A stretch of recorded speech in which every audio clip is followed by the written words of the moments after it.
Hello students, अब हम start करते हैं हमारे एग्जाम्पल्स की सीरीज जहाँ पे हम एग्जाम्पल नंबर 6 डिस्कस करेंगे। देखो क्या कह रहा है यहाँ पे, 5 केसेस दे रखे हैं आपको सेट के, और पूछ रहा है कि वो फाइनाइट सेट है या इनफाइनाइट सेट है। फर्स्ट वाले केस से देखते हैं।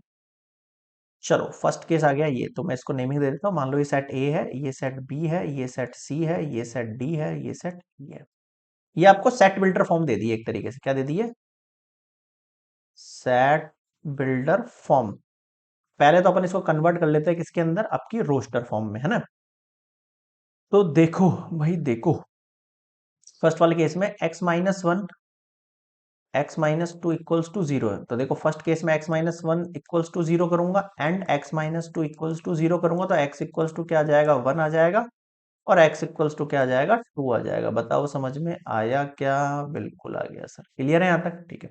इसका मतलब जो आपका सेट ए है उसमें वैल्यूज क्या होंगी, 1, 2 होंगी। पहले देख लो क्या है, दोनों नेचुरल नंबर है। हाँ सर नेचुरल नंबर है ना। तो मैं कह सकता हूँ यहाँ पर ये क्या है, फाइनाइट सेट है ये, फाइनाइट। चलो सेकंड देखो क्या कह रहा है यहाँ पे, एक्स स्क्वायर इक्वल्स टू 4। मैं स्क्वायर हटाऊंगा, रूट लगाऊंगा, तो एक्स की वैल्यू क्या निकलेगी, +-2 निकलेगी। क्या निकलेगी, +-2 निकलेगी। लेकिन एक समस्या आ गई, क्या सर, हमें एक्स की दो वैल्यू लेनी है, हमें वो लेनी है जो केवल नेचुरल नंबर। तो नेचुरल नंबर के लिए केवल हमें 2 चूज करना चाहिए। क्या चूज करना चाहिए, ओनली ओनली 2 चूज करना चाहिए। समझ में आया कुछ? बिल्कुल आ गया सर, बिल्कुल आ गया, 101% आ गया, है ना। चलिए चलिए चलिए, ठीक है। यहाँ तक क्लियर हो गया बात? ठीक है सर, ये भी क्लियर हो गया। टू भी एक फाइनाइट सेट ही है, ठीक है। काउंटेबल दिख रहा है आपको यहाँ पे। थर्ड केस देखो, थर्ड केस में वैल्यू क्या है, 2x-1 इक्वल्स टू जीरो। तो x इक्वल्स टू क्या निकल के आया, हाफ।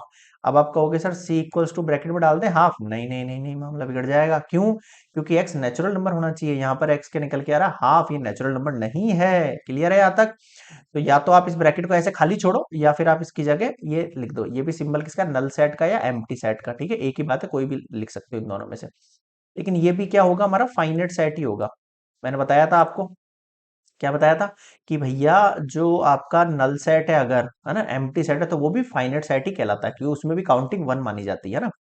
फोर्थ केस देख लो, x belongs to n and x is a prime number. अब मुझे बताओ, पहली बात तो x नेचुरल नंबर है, और x प्राइम नंबर भी होना चाहिए, यानी प्राइम नेचुरल नंबर। तो वी नो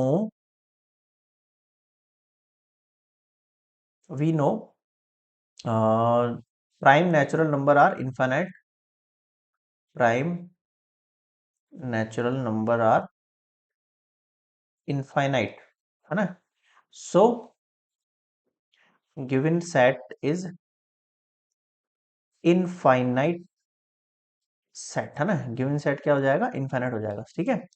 आगे देखो, वी नो, सेकंड वाला केस बता रहा हूँ, वी नो अगला क्या बोल रहा है, ये एक्स ऑड और नेचुरल नंबर, ठीक है। We know odd natural number,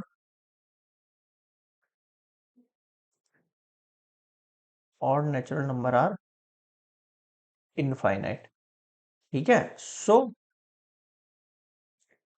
given set is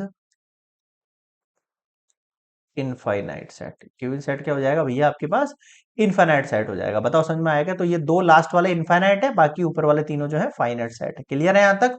ये हुआ कंप्लीट एग्जाम्पल नंबर 6।